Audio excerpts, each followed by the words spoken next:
LEGO just made it happen, and this is how they announced it.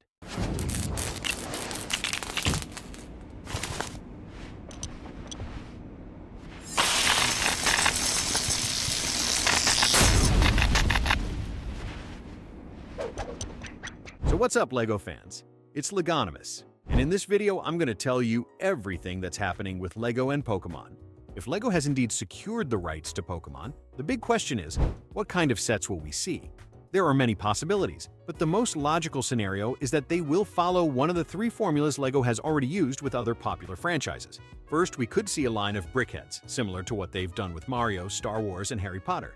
This format would allow iconic characters like Pikachu, Charizard, and Eevee to be released in small-scale buildable versions, maintaining an affordable price and appealing to both collectors and casual fans. But to be honest, brickheads wouldn't be enough for fans who have been dreaming about LEGO Pokemon for years. Another option would be a line of modular sets inspired by iconic locations from the games and anime. Imagine a Pokemon Center with detailed interiors, a Route 1 with small biomes for different Pokemon, or even a replica of the Viridian City Gym featuring Giovanni and his ground-type team. LEGO has done something similar with Harry Potter, where each set represents a part of Hogwarts and can be connected to form a giant diorama. This would allow fans to build their own Pokemon world in LEGO format, expanding it with each new release. And of course, we can't forget the Pokemon battle sets, where we could see famous trainers like Ash, Misty, or Red with their respective teams ready to battle in an arena completely built with bricks. But without a doubt, the option that would excite fans the most would be a line of Pokemon in the form of buildable figures, something similar to LEGO Technic models or LEGO Creator Creature sets. This would allow each Pokemon to have realistic articulation and detailing, with the possibility of displaying them as collectible models. Imagine a Charizard with movable wings and opposable mouth that would really look impressive on a shelf, or a giant Gyarados with a special base to simulate it floating in the air. And if LEGO really wants to take this to the next level, they could implement a mix-and-match feature to represent Pokemon evolutions in a single set. Something like a pack with Charmander, Charmeleon, and Charizard, where each form is a partial reconstruction of the previous model. Of course, this is all speculation until we have official information. But if these sets are indeed in development, LEGO has the potential to create one of its most successful lines of all time. Pokemon is one of the best-selling franchises in the world, and a well-thought-out collection of sets could appeal to both nostalgic children and adults who grew up with the games and animated series. The question now is, how will LEGO handle distribution of the sets? Because if we've learned anything from huge franchises like Star Wars and Harry Potter, it's that some sets sell out in seconds and then resell at ridiculously high prices. If the rumors are true, there's a good chance some of the first LEGO Pokemon sets will become collector's items from day one. If LEGO really goes all in on Pokemon, then the key to success will lie in the minifigures and exclusive pieces. One of the big questions is how the trainers and the Pokemon themselves will be represented within the sets. On one hand, the trainers could follow the traditional LEGO minifigure style, with exclusive designs for characters like Ash, Misty, or Brock, including iconic accessories like the Pokeball or Misty's bike. But what about the Pokemon? That's where things get interesting. For the smaller Pokemon, LEGO could use exclusive molds, similar to what they did with the Baby Yoda figures or the Harry Potter animals. Pikachu, Eevee, and Jigglypuff could have unique, collectible figures, while larger Pokemon like Snorlax or Gyarados could be built with regular pieces. This would not only make the line more appealing to fans, but also open up the possibility of large-scale sets where the Pokemon become the center of attention. Another important aspect is how LEGO will handle the gameplay of these sets. Will there be mechanics to recreate Pokemon battles?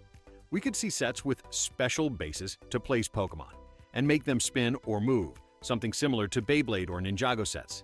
There's also the possibility that LEGO will implement a connection system between sets, allowing trainers and their Pokemon to interact in different scenarios. Of course, the success of this line will depend largely on how LEGO handles its releases. If the sets are too expensive or difficult to obtain, we could see a situation similar to what happened with the first Super Mario sets or the Star Wars collectibles.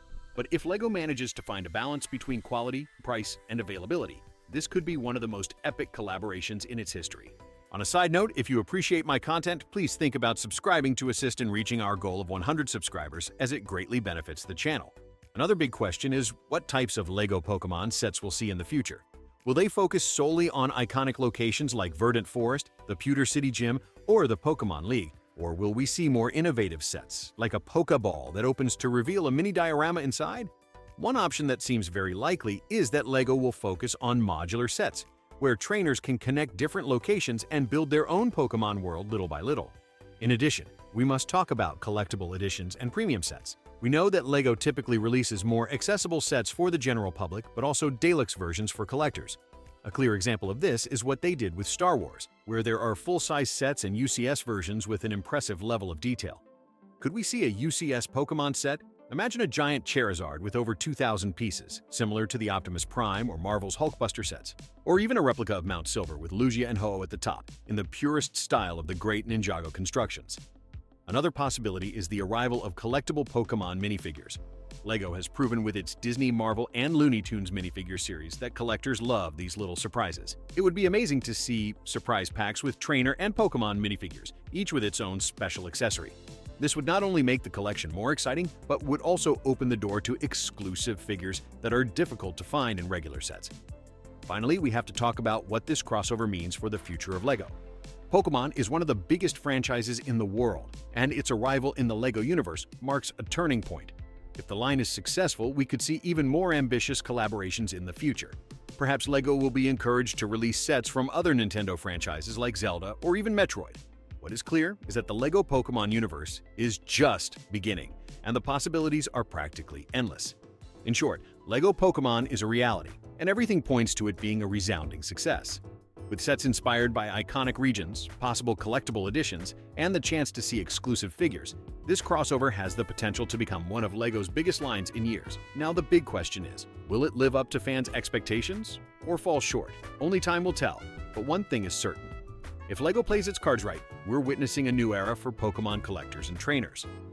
Let me know in the comments which sets you'd like to see, and if you think this collaboration will surpass the current LEGO lines. If you enjoyed the video, be sure to subscribe for more LEGO news and reviews. See you in the next video, trainers. See you next time.